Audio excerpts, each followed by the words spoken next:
இப்போ இருக்கிற சுச்சுவேஷன்ல திருமணம் தான் நிறைய பேருக்கு ரொம்ப மிகப்பெரிய ஒரு தடையா இருக்கு. அது நடக்குமா நடக்காதான்ற மாதிரி நிறைய இளைஞர்கள் இயங்கிட்டு இருக்காங்க. அதுல ஜோதிட ரீதியா எப்படி சார் அணுகணும், அதுக்கான பரிகாரங்கள் என்னன்றதை விளக்கமா. ஜோதிடத்துல கல்யாணம் ஆகல அப்படின்னா எந்த மாதிரியான தெய்வங்கள் பரிகாரங்கள் திருமணம் ஒவ்வொரு காலகட்டத்திலையும் பரிகாரங்கிறது டிஃபரெண்டா இருந்துகிட்டே இருக்கு. முன்னாடி எல்லாம் நம்ம கும்பிட்டது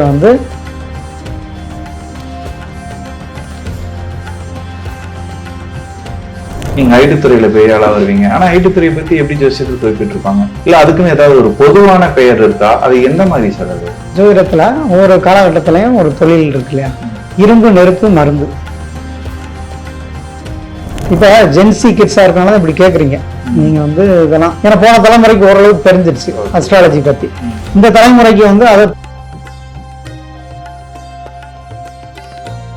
பிறக்கிறதே ஒரு பிள்ளை ரெண்டு பிள்ளை தான். அதுவும் சில குழந்தை பிறக்கிறது ஒரு பெரிய போராட்டமா இருக்கும். அப்படி ஒரு சிக்கல் இருக்கப்ப என்ன பண்றாங்க, கட்டுமானத்தின் வலிமை, கட்டிடங்களின் பாதுகாப்பு, ஸ்ரீ துர்கா டிஎம்டி கம்பிகள். TVR garden signature living T Nagar இப்போ திருவள்ளூருக்கு வந்தாச்சு. Near D Mart on new bypass road, Tiruvallur நகராட்சிக்குட்பட்டது. பிளாட் 20 லட்சம் முதல். கான்டாக்ட் 9955118814. ஆன்மீகம் சம்பந்தமான நிறைய டவுட் நம்மள நிறைய பேருக்கு இருக்கும். அதுக்கான சந்தேகங்களை யாருக்கிட்ட கேட்டு தெரிஞ்சுக்கலான்ற ஒரு விஷயம் உங்க எல்லாருக்குமே இருந்திருக்கும். அதை பத்தி தெளிவா விளக்கமா தெரிஞ்சுக்கிறதுக்காக நையாண்டி சித்தர் காந்தி முருகேசன் இருக்காரு. அவர்கிட்ட நம்ம கிட்ட இருக்கிற அத்தனை கேள்வியும் கேட்டு விளக்கத்தை தெரிஞ்சுக்கலாம்.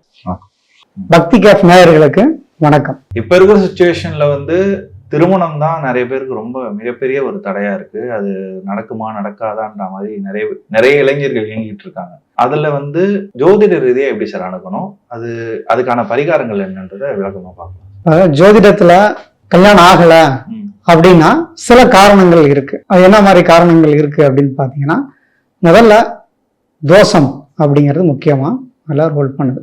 செவ்வாதோஷம், நாகதோஷம், கலத்திர தோஷம், இந்த 3 தோஷங்கள் இருக்கும் பட்சத்துல உங்களுக்கு திருமணம்ங்கிறது தடையாகவும் தள்ளி நடக்கக்கூடிய சூழ்நிலைகளும் கிடைக்கும். இயற்கையாவே தோஷம் இல்லாத ஜாதகக்காரங்களுக்கு சிறு வயதுல திருமணம் ஆயிரும். சிறு வயதுங்கிறது என்னன்னா, நம்ம இன்னைக்குள்ள கால சூழ்நிலை தான் அது சிறு வயதுன்னு சொல்றோம். ஆனா ஒரு 7 வயசுக்கு மேல ஆயிட்டாவே திருமணம்ங்கிறது கட்டாயம் பண்ணிக்க முடியும். அதுக்கு ஜாதக கட்டத்துல என்ன வழி அமைப்பு இருக்கும் அப்படின்னா, இந்த தோஷங்கள் இருக்கக்கூடாது. தோஷங்கள் இல்லாம 7ஆம் இடம் சொல்லக்கூடியதான் அந்த திருமணத்தை குறிக்கக்கூடிய இடம். அப்ப அந்த திருமணத்தை குறிக்கக்கூடிய இடம் உங்களுக்கு பாவ கிரகங்கள் பார்க்கப்படாமல் 7ஆம் அதிபதி பாவ கிரகங்களோட சேர்ந்து இல்லாமல் இருந்தா அது சின்ன வயசுல திருமணம் அப்படிங்கிற, அதாவது முறையான திருமணங்கிறது அதுதான். அந்த 20 வயசுக்கு மேல கல்யாணம் பண்ணிக்கிறத சரியான அமைப்பு. முன்னாடி பாத்தீங்கன்னா 13 வயசுல கல்யாணம் ஆயிரும், 13, 18 வயசுல. அதுக்கப்புறம் கொஞ்சம் காலப்போக்குல அதுவே 18 வயசு அப்படின்னு நிர்ணயம் பண்ணாங்க. அரசாங்கமே 18 வயசுக்கு மேலதான் பண்ணிக்கணும் அப்படின்னு உத்தரவு போட்டாங்க. அதுக்கப்புறம் எல்லாம் படிக்க ஆரம்பிச்சாங்க. இது பிராக்டிகலா சொல்றேன். அதுக்கப்புறம் படிக்கிறப்ப இன்னும் கொஞ்சம் படிக்கணும், வேலைக்கு போகணும், வேலைக்கு போய் சம்பாரிச்ச பிறகு கல்யாணம் பண்ணணும், சம்பாரிச்சா மட்டும் பத்தாது, நான் வெல் செட்டில்ட் ஆகிட்டு தான் கல்யாணம் பண்ணணும். இந்த ஒவ்வொருத்தருக்கும் ஒரு காரணங்கள் வச்சு திருமணம்ங்கிறத தள்ளி போட்டாங்க. அந்தந்த கால சூழ்நிலைகளுக்கு ஏற்றபடி 18 வயசுல நிர்ணயம் பண்ணிட்டாங்க அப்படின்னா கல்யாணம் ஆகுறது ஒரு 23 வயசுல 25 வயசுல திருமணம் ஆச்சு. அப்ப நம்ம 2000க்கு முன்னாடி இருக்க எல்லாமே அந்த 25 வயசுல திருமணங்கிறது பண்ணிக்கிட்டாங்க. 25ங்கிறது தாமதமான திருமணமா தான் சொல்லப்பட்டது. அதுக்கப்புறம் பாத்தீங்கன்னா உங்களுக்கு 25ல நார்மல் ஆயிடுச்சு. இப்ப 30, 35 வரைக்குமே இப்ப அது எக்ஸ்டெண்ட் ஆயிடுச்சு. சோ அதனால இந்த எக்ஸ்டெண்ட் ஆகிறத நம்ம ஜோதிடத்தின் மூலம் பாக்குறோம் அப்படின்னா, ஜாதக கட்டத்துல தோஷங்கள் இருக்கிற பொறுத்து அந்தந்த கால சூழ்நிலைக்கு ஏற்ற பிறகு அது தள்ளி தள்ளி போயிடும். சோ அதனால இது தள்ளி தள்ளி போறப்ப கால சூழ்நிலைகளுக்கு ஏற்றபடி ஜோதிடத்திலையும் நம்ம அது தள்ளி தாமத திருமணம் அப்படிங்கிறது கலாச்சாரத்துக்கு ஏற்றபடி அது மாதிக்கிறது, வேற ஒண்ணும் இல்லை. அதே மாதிரி இப்ப ஜென்சி கிட்ஸ் இருக்காங்க. சோ இப்ப உள்ள தலைமுறை என்ன சொல்றாங்க, கல்யாணமே வேணான்றாங்க, கல்யாணத்தை நான் தாமதம் போடணுங்கிறது. இது எதனால ஜோதிடத்துல எப்படி பொருந்தி போகுதுன்னு நீங்க கேக்குறீங்க. இப்ப ஒவ்வொரு காலகட்டத்திலையும் ஜோதிடத்துல கிரக இணைவுகள்ங்கிறது முக்கியமான ரோல் பண்ணும். அப்ப இந்த செவ்வாய் சனி, செவ்வாய் ராகு, செவ்வாய் கேது, இப்படி பாவ கிரகங்களோட தொடர்புகள் வரும் காலங்கள்லையும் கிரக இணைவுகள் நடக்கக்கூடிய காலங்கள்லையும் டோட்டலாவே ஒரு கலாச்சாரத்தையே அது மாத்தி வச்சிருது. அது காரணம் அந்த 6 கிரக இணைவுகள் ஒரு காரணமா இருக்கு. அது 6 கிரகங்கள் இணைவு ஏற்படும் பொழுது அந்த பவர் மக்களோட மனநிலையை டோட்டலா மாத்திருது. இது என்னன்னா தனி மனித ஜாதகத்துல நான் சொல்லல, உலக அளவிலேயே ஒரு பெரிய மாற்றம் அப்படிங்கிறது இப்ப இதுல வந்திருக்கு. இப்ப இந்த வருடம் இந்த பிப்ரவரியில 18ஆம் தேதி ஒரு கிரக இணைவுங்கிறது வருது. அதுக்கப்புறம் 28ஆம் தேதி ஒரு 5 கிரகம் வந்து சேருது. இப்ப அந்த கிரக இணைவுகள் தொடர்ந்து இயங்கும் பொழுது நிறைய வந்து மன மாற்றத்தை அது கொண்டு வரதான் செய்யும். அது ஒரு வட்டம் சொல்றோம் இல்லையா, ஒரு சமூக சுற்று. ஒரு சமூகம் வந்து படிக்காம இருக்கும், அடுத்த ஜெனரேஷன் வந்து நிறைய படிப்பாங்க, அப்புறம் நிறைய படிச்சவங்க வேலை இல்லாம போயிடுவாங்க. அப்ப ஏன் படிக்கணும்னு சொல்லி பழையபடி போவாங்க. இப்ப கல்யாணம் அதெல்லாம் வந்து ஜென்சி வந்து வேணான்றாங்க. அதுக்கு அவங்க கட்டத்திலே பாத்தீங்கன்னா செவ்வாய் சனி, செவ்வாய் ராகு, செவ்வாய் கேது இணைவுகள்ங்கிறது முக்கியமான அமைப்பா அது கொடுத்துருது. அதனால இந்த மனநிலை மாற்றம். நேரம் எந்த மாதிரியான தெய்வங்கள் பரிகாரங்கள் ஏதாவது இருக்கா சார் திருமணத்தை? அதாவது ஒவ்வொரு காலகட்டத்திலையும் பரிகாரங்கிறது டிஃபரெண்டா இருந்துகிட்டே இருக்கு.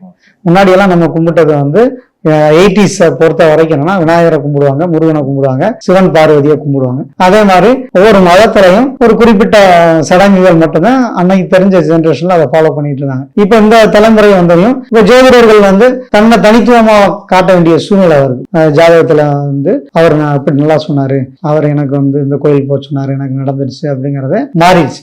ஜோதிடர்கள் மனநிலை மாறின மாதிரி வியாபார தன்மையும் ஜோதிடத்துல அது பெருகிருச்சு. சோ அப்படிங்கிறப்ப அவங்க வந்து ஏன்னா நாங்க அந்த நீங்க சொன்ன கோயிலுக்கு போயிட்டு வந்துட்டாங்கன்றாங்க. அப்ப வந்து கோயிலுக்கு போனா வாழ்க்கை மாறாதுங்கன்னு சொல்ல முடியாதுல்ல. கோயிலுக்கு போறதுனால அவருடைய வாழ்க்கையில எப்படி சார் அது மாற்றங்கள் வருது? அது ஒரு மாற்றம் வராது, மனநிலை மாற்றம் தான் வரும். மனநிலை தான் மாற்றம். ஒரு பிரச்சனையில இருக்கவங்கள எல்லாத்தையும் ஒரே இடத்துல சேர்த்து வைக்கிறேன்.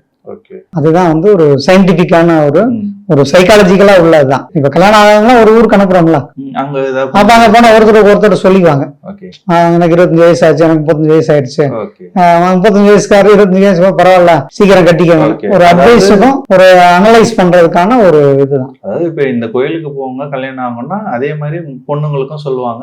அப்ப இந்த 2 ஜோடிகளும் அந்த இடத்துல மீட் பண்ணும்போது அவங்களுக்கு கல்யாணம் அப்படிதான் இந்த முறை வந்திருக்கு. ஆனா இந்த இடத்துக்கு போனாலே கல்யாணம் ஆயிடும்னு ஒரு பொய்யான பிம்பத்தை கிரியேட் பண்ணி, பொய்யான பிம்பம் இல்ல, மக்களுக்கு அது தேவை, தவறான புரிதல் அவசியம் தான். தவறான புரிதலோட அது போனதுனால இப்ப கோயிலுக்கு போனா கல்யாணம் ஆயிடும்னு தப்பா நினைச்சிட்டு. ஆமா, சொல்றத எப்பயுமே புரிஞ்சுக்காம இருந்தா கூட பரவாயில்ல, தவறா புரிஞ்சுக்கிறதுதான் இங்க பிரச்சனை. அது காலங்காலமா சொல்லிட்டாங்களேன்னு பின்பற்றிட்டே இருக்காங்க. என்ன ரீசன், அதோட அடிப்படை என்னன்றது தெரிஞ்சுக்காம இப்ப எலுமிச்சை பழத்தை லெபர் டயர்ல எடுத்துற மாதிரி கோயிலுக்கு வந்து வெறுமனை போயிட்டு அது வந்து நம்பிக்கை. ஆமா, நம்பிக்கையை வந்து நம்ம வந்து கிரிட்டிசைஸ் பண்ண முடியாது. ஒவ்வொருத்தரோட நம்பிக்கை ஒவ்வொரு விதமான இருக்கு.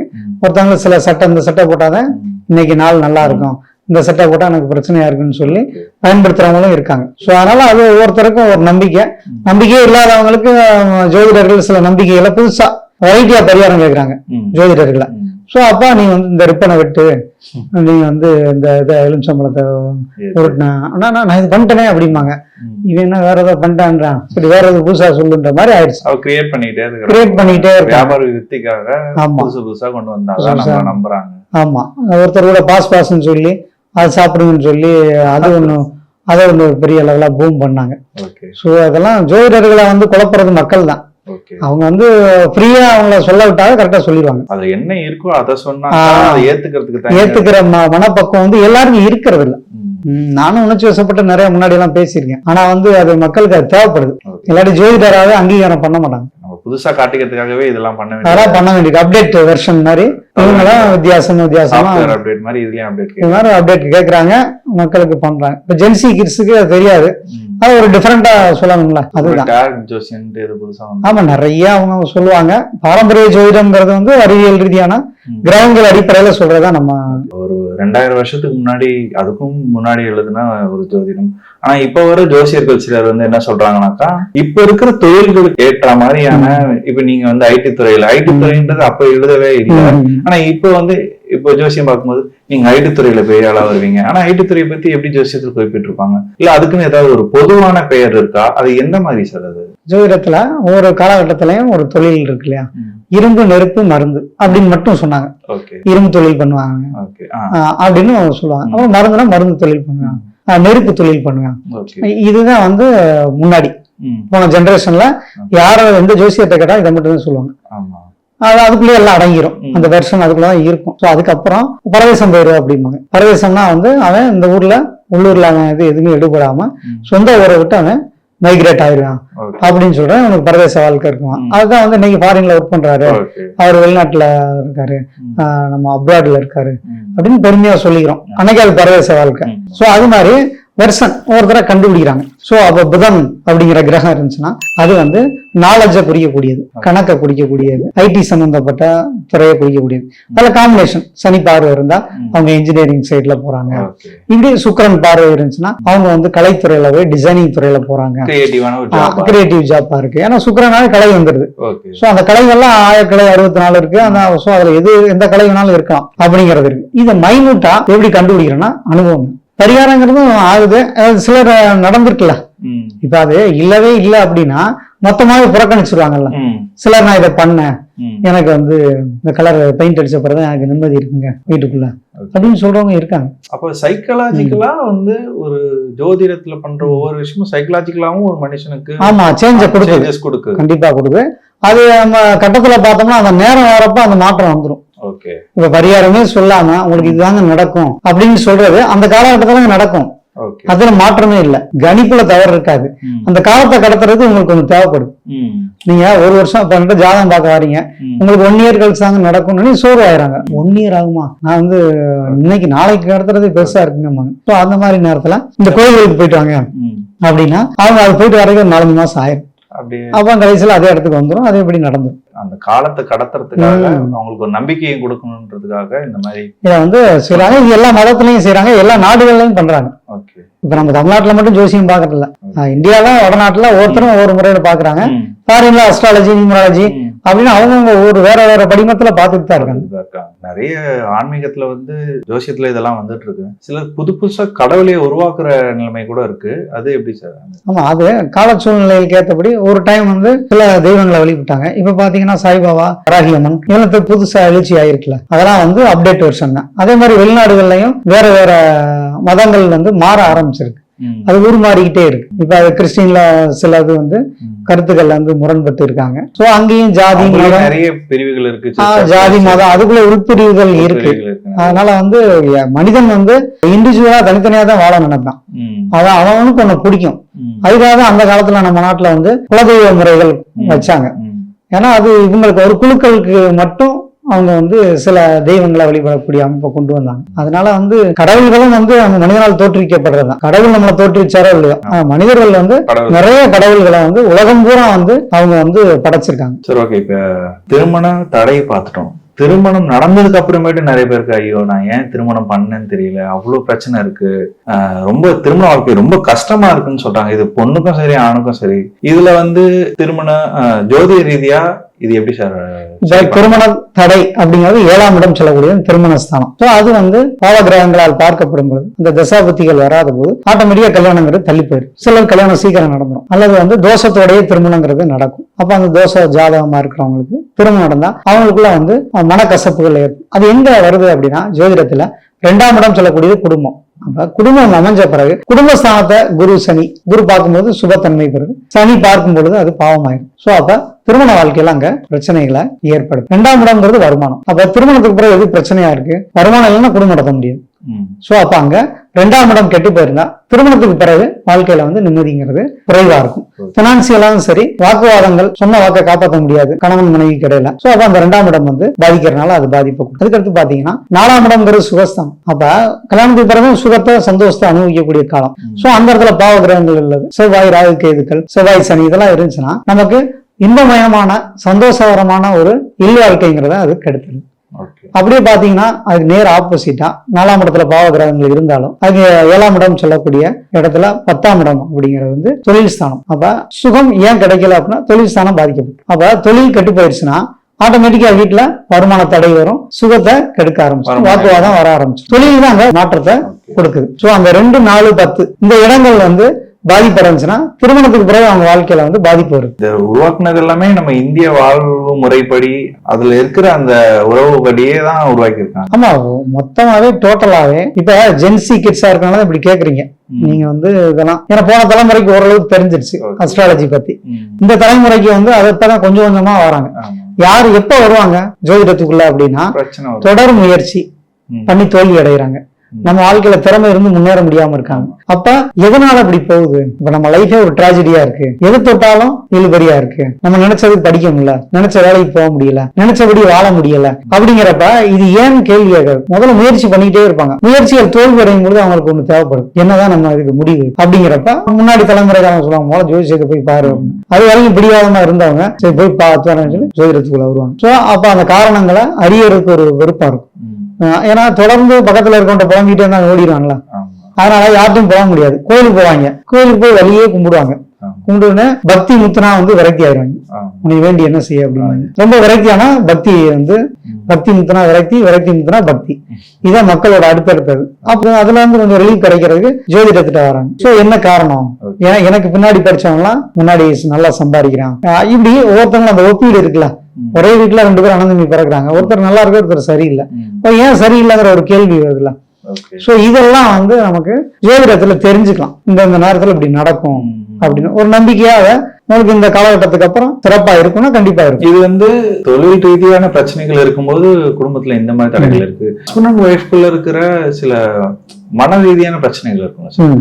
நீ எனக்கு நீ என்னுடைய எக்ஸ்பெக்டேஷனை ஃபீல் பண்ணல, நான் உங்ககிட்ட இந்த பொருளை எதிர்பார்த்தேன், இந்த மாதிரி எல்லாம் இருக்குல்ல சார், அதுக்கும் ஜோதிடத்துக்கும் கூட சம்பந்தம்? ஆமா கண்டிப்பா. ஏன்னா ஆண்களுக்கு சுக்கிரன் அப்படின்னு சொல்ற கிரகம் கெட்டு போயிருச்சு அப்படின்னு பாத்தீங்கன்னா வரக்கூடிய மனைவியினால பிரச்சனைகள், மன சங்கடங்கள், அவமானங்கள் இதெல்லாமே ஏற்படுத்ததான் செய்யும். ஏன்னா அது சுக்கிரன் அப்படிங்கிற கலத்திரகாரகன். சுக்கிரன்ங்கிறது சந்தோஷம் கொடுக்கக்கூடிய கிரகம். அதோட ராகு கேதுகள் இணையறதோ, செவ்வாய் பார்வையிடுறதோ, சனி பார்வையிடுறதோ, அல்ல இந்த பாவகிரகங்கள்லாம் சேர்ந்து சுக்கிரனோட இருந்தாலும் அவங்களுக்கு இந்த மாதிரி வரக்கூடிய மனைவியோட அவங்க நினைச்ச மாதிரி எதிர்பார்ப்புகளோட உள்ள மனைவி கிடைக்க மாட்டாங்க. அல்லது உங்களுக்கு ஆப்போசிட்டாவே எல்லாம் நடக்கும். திருமண வாழ்க்கையில பிரச்சனைகளை கண்டிப்பா கொடுக்கும். மாமனார்னால வரலாம், மாமியார்னால வரலாம், அல்லது மனைவினாலேயே வரலாம், கூட பிறந்தவங்களால வரலாம். இப்படி ஏதோ ஒரு இடத்துல அந்த பாவ கிரகங்களோட அவங்க சுயஜாத அடிப்படையில கரெக்டா கண்டுபிடிச்சிடலாம். சோ இதனால அவங்களுக்கு பாதிப்பா அப்படின்னா அவங்க கண்டுபிடிச்சிடலாம். சோ அதை அவங்க ரெக்டிஃபை பண்ணிக்கணும். இல்லைன்னா அந்த பாதிப்பா அவங்க அனுபவிச்சுதான் ஆகணும். ஒரு சில நேரங்கள்ல குழந்தை பிறந்த நேரம் சரியில்லை, அதனால இந்த ஜோடி பிரியறதுக்கு வாய்ப்பு இருக்கு. இல்ல அந்த குடும்பத்துல இருக்கிற நிறைய இறந்துருவாங்க. இந்த மாதிரியும் ஒரு குழந்தை பிறக்கிறதுனாலையும் நம்ம வாழ்க்கையில மாற்றங்கள் அது எந்த வகையில சார்? அது இவங்க சுயஜாதகத்திலே இருக்கும். இந்த டயத்துலதான் உங்களுக்கு பிரச்சனை வரணும். அந்த தசாபுத்திகள் சரியில்லாத தசாபுத்திகள் நடக்கும்பொழுது அந்த நேரத்துல குழந்தையும் பிறக்கும். பிறந்தா அவன் இந்த ஜாதகத்துல பார்த்தா இவர் ஜாதகப்படி நடக்கிற மாதிரி இருக்கும். குழந்தைய பிறந்த பிறகு அவங்களுக்கு 7 சனிலையோ, ராகு திசை, கேது திசையிலயோ பிள்ளைய பிறந்துச்சு, அல்லது சுக்கிர திசையில பிறந்துச்சுன்னா கண்டிப்பா அந்த குடும்பத்துல ஒரு பெரிய மாற்றத்தை கொடுக்கும். சிலர் அது வரைக்கும் ரொம்ப சரியில்லாம இருப்பாங்க. குழந்தை பிறந்தா அப்படியே பூம் ஆயிரும், வாழ்க்கை கடவுடன் மாறிட்டே இருக்கும். அல்லது அவங்க குழந்தை பிறந்த பிறகு குடும்பத்துல பிரச்சனை பிரிவு வந்துடும். அது காரணம் இந்த மாதிரி ராகு கேதுக்கள் திசைகளோ 7 சனியோ இருக்கும்போது குழந்தை பிறந்தா அஃபெக்ட் பண்ணும். கண்டிப்பா பெற்ற பேரண்ட்ஸ் அஃபெக்ட் பண்ணும். ஒரு பர்டிகுலர் டைம்ல பிறக்கிற குழந்தைகள்னால அந்த மாதிரி பிரச்சனைகள் வரத்தான் செய்யும். இப்ப இதை தடுக்கணும். இப்ப குழந்தை பிறக்கிறது நம்ம கையில ஆண்டவங்க கையில இருக்குன்னு சொல்லுவாங்க. இத எப்படி பார்த்தாலும் குழந்தை அந்த டைம்ல பிறக்கணும்னு இருந்தா அந்த டைம்ல தான் பிறக்கும். இது நடந்தே தீருன்ற மாதிரியான ஒரு விஷயமா இருக்கு. இதை சரி பண்ண முடியுமா, இல்ல இதை ஏத்துக்கிட்டு அது ஒரு ஐடியா வச்சிருக்காங்க பழங்காலத்துல இருந்தேன். இப்ப ஒரு திருவாதிரை, சுவாதி, சதயம் இந்த நட்சத்திரங்கள் ராகுவோட நட்சத்திரம். பிறக்கும்போது ராகு திசையில பிறந்துச்சுன்னா அப்பா அம்மாவை பிரிக்கும். அப்பா வெளிநாடு போயிட்டா பிரச்சனை இல்லை. அப்பா அந்த குடும்பத்துல இருந்து பிரிஞ்சிருக்கு. அல்லது அந்த ஜாதகக்கார பையன் அவனை தாத்தா பாட்டிட்ட வளர்க்கும். அப்பா பார்க்காம இருப்பாங்க. அந்த காலத்துல சொல்லுவாங்க, 12 வயசு வரைக்கும் பார்க்காதீங்கப்பா, அவங்களுக்கு ஏதாவது ஆயிருப்பாங்க. சோ அந்த காலத்துல எல்லாம் ஏன் எதுக்கு என் பிள்ளைய நான் தானே பார்க்கணும் அப்படின்னு வாதாட மாட்டாங்க. அன்னைக்கு சொன்னா அதுல ஒரு அர்த்தம் இருக்குன்னு சொல்லி கொண்டு போய் விட்டுட்டு அடுத்த வேலையை பார்க்க ஆரம்பிச்சுவாங்க. அடுத்தடுத்து குழந்தைய பத்துக்கிட்டு போய்கிட்டே இருப்பாங்க. அந்த பிள்ளை அந்த வளருது என்ன செய்யுதுன்னு கூட பார்க்க மாட்டாங்க. பிரச்சனை இல்லாம போயிடும். இன்னைக்கு நம்ம சொன்னோம்னா பிறக்கிறதே ஒரு பிள்ளை 2 பிள்ளை தான். அதுவும் சில குழந்தை பிறக்கிறது ஒரு பெரிய போராட்டமா இருக்கும். அப்படி ஒரு சிக்கல் இருக்கப்ப என்ன பண்றாங்க, அந்த குழந்தை எங்களுக்கு தான் பார்க்க தெரியும், நான் தான் கேர் எடுத்துக்குவேன்னு சொல்லிட்டு அவங்க பண்ணும்போது அந்த ஓவர் பொசசிவே அந்த பிரச்சனை ஆயிடும் குடும்பத்துல. கணவன் மனைவி கடையில இப்ப ஜாதகம் நிறைய பார்க்க வராங்க. அங்க பாத்தீங்கன்னா என்ன பொசசிவ் தான், என் புருஷன் என்கிட்ட இருக்கணும் அப்படின்னு. சிலர் சொல்றாங்க, ஐயோ தொல்லையா இருக்குங்க, இந்த நேரம் போன் போட்டு சாப்பிட்டா தூங்க, எங்கேயும் போய் ஒரு இடத்துல நிம்மதியா இருக்க முடியலங்க, பெரிய டார்ச்சரா இருக்குங்கன்னு சொல்றாங்க. சோ அதெல்லாம் எந்த நேரத்துல நடக்குதுன்னு நம்ம ஆராய்ச்சி பண்ணி பார்த்தோம்னா அந்த குழந்தைகளுக்கு 7 சனி, இல்ல ஜாதகருக்கு 7 சனி, அஷ்டம சனி, இது மாதிரி காலகட்டங்கள்ல இதெல்லாம் கண்டிப்பா நடக்கும். திருமணம் சம்பந்தமான பிரச்சனைகள் என்னென்ன இருக்கு, அதுக்கு என்னென்ன பரிகாரங்கள் இருக்குன்றத ஜோதிடன் காந்தி முருகேசன் கிட்ட இருந்து தெரிஞ்சுக்கிட்டோம். அடுத்தடுத்த வீடியோக்கள்ல இன்னும் விரிவான மற்ற விஷயங்களை பத்தின தகவல்களை தெரிஞ்சுக்கலாம். நன்றி, வணக்கம். வணக்கம். இந்த வீடியோ உங்களுக்கு பிடிச்சிருந்தா லைக் பண்ணுங்க, ஷேர் பண்ணுங்க, கமெண்ட் பண்ணுங்க. மறக்காம பெல் பட்டனை கிளிக் பண்ணிட்டு பக்தி கஃபே தமிழ் சேனலை சப்ஸ்கிரைப் பண்ணிடுங்க.